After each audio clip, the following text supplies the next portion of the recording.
Hi friends, welcome back to Reva Tasty Kitchen. இன்னைக்கு நம்ம பார்க்க போற ரெசிபி என்னன்னு பாத்தீங்கன்னா வெந்தயக்கீரை கூட்டு தான் பண்ண போறோம். அதுக்கு நான் ஒரு 50 கிராம் அளவுக்கு சிறுபருப்பை வந்து ஒரு 1/2 hour முன்னாடியே நல்லா வாஷ் பண்ணி நல்ல தண்ணியில ஊற விட்டுருக்கேன். இது ஒரு கைப்பிடி அளவு இருக்கும். நெக்ஸ்ட் 2 கைப்பிடி அளவுக்கு வந்து வெந்தயக்கீரை நல்லா வாஷ் பண்ணி எடுத்துருக்கேன். நெக்ஸ்ட் ஒரு 3 பச்சை மிளகாய் நடுவுல கீறியிருக்கேன். ஒரு பெரிய சைஸ் வெங்காயம், ஒரு மீடியம் சைஸ் தக்காளி எடுத்துருக்கேன். இப்போ இது எப்படி செய்யலான்றதை பார்த்துருவோம் வாங்க. இப்போ நான் ஒரு குக்கர் எடுத்திருக்கேன். இதில் வந்து இந்த வெந்தயக்கீரை ஆட் பண்ணிடலாம். வெந்தயக்கீரை பார்த்தீங்கன்னா கசப்பு தன்மையே இருக்காது. இந்த கூட்டு வைக்கிறப்ப சில பேர் கேட்பாங்க அது கசப்பு தன்மையாக இருக்குமேனு, இருக்கவே இருக்காது. நெக்ஸ்ட்டு பார்த்திங்கன்னா இது கூட நான் அந்த பச்சை மிளகாவை ஆட் பண்ணிடுறேன். இது கூட தக்காளி. நெக்ஸ்ட்டு பார்த்திங்கன்னா இது நான் பெரிய சைஸ் வெங்காயம் எடுத்தேன். இதில் பாதி அளவுக்கு வெங்காயம் நான் இதோடு ஆட் பண்ணிடுறேன். நெக்ஸ்ட்டு இது கூட 1/4 ஸ்பூன் அளவுக்கு மஞ்சள் தூள். இப்போ நம்ம ஊற வச்சுருக்கோம் பார்த்திங்களா இந்த பாசிப்பருப்பு, இதையும் ஆட் பண்ணிடலாம் அந்த தண்ணியோட. நெக்ஸ்ட்டு இப்போ இதுக்கு தேவையான அளவுக்கு நம்ம தண்ணி ஆட் பண்ணிடலாம். அது நல்லா முங்குற அளவுக்கு தண்ணி ஆட் பண்ணிக்கோங்க.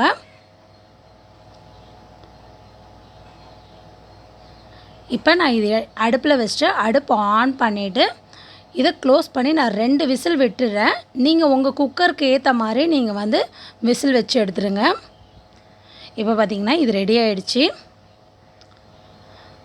இது நல்லா பருப்பும் கீரையும் வெந்துருச்சு. நான் மேஷர் வச்சு நல்லா மசிச்சு விட்டுறேன். உங்கள்கிட்ட கீரை கடையிற மத்து இருந்தால் கூட அதை வச்சு நல்லா மசிச்சு விட்டுருங்க. இப்போ அடுப்பில் வந்து கடாய் ஹீட் பண்ணியிருக்கேன். இதில் கொஞ்சமாக எண்ணெய் ஆட் பண்ணிடலாம். இது கூட கடுகு சீரகம் ஆட் பண்ணிட வேண்டியதான். நம்ம சேனலில் ஃபஸ்ட் டைம் பார்க்குற வியூவர்ஸாக இருந்தால் நம்ம சேனலை மறக்காமல் சப்ஸ்கிரைப் பண்ணிக்கோங்க.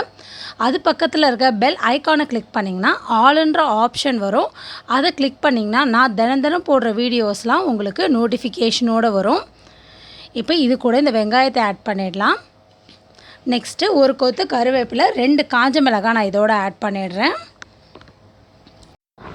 இது கூட ஒரு 7 பூண்டு பல் தட்டி ஆட் பண்ணிடலாம். இதோட வாசனை ரொம்ப சூப்பராக இருக்கும் அந்த எண்ணெயில் வதங்குறப்ப பூண்டோட வாசனை. வெந்தயக்கீரை பார்த்திங்கன்னா அந்த இலைகளை மட்டும் கிள்ளுங்க, காம்போடு கிள்ளிங்கன்னா ரொம்ப கசப்பு தன்மை வந்துடும். அது மாதிரி கிள்ள வேண்டாம். நெக்ஸ்ட்டு இதுக்கு தேவையான அளவுக்கு உப்பு ஆட் பண்ணி நல்லா செவந்து வரணும். அந்த அளவுக்கு நல்லா மிக்ஸ் பண்ணி விடலாம். இப்போ நம்ம மசிச்சு வச்சுருக்கிற கீரையும் பருப்பையும் இதோடு ஆட் பண்ணிடலாம். இந்த கீரையும் பருப்பையும் ஊற்றினோன்னே ஒரு 2 செகண்ட் போல் லைட்டாக மிக்ஸ் பண்ணி விட்டுட்டு அடுப்பு ஆஃப் பண்ணிவிடுங்க. கரெக்டாக இருக்கும். ரொம்ப சுண்டிருச்சுன்னா ரொம்ப திக்காகிடும். கொஞ்சம் தலை இருக்கணும், அதுதான் கரெக்டாக இருக்கும் இந்த கூட்டுக்கு.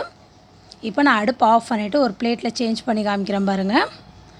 அவ்வளோதான், ரெடி ஆகிடுச்சு வெந்தயக்கீரை கூட்டு. இந்த வீடியோ உங்களுக்கு பிடிச்சிருந்ததுன்னா லைக் பண்ணுங்கள், ஷேர் பண்ணுங்கள், கமெண்ட் பண்ணுங்கள். மறக்காமல் நம்ம சேனலை சப்ஸ்கிரைப் பண்ணிக்கோங்க. நன்றி, வணக்கம்.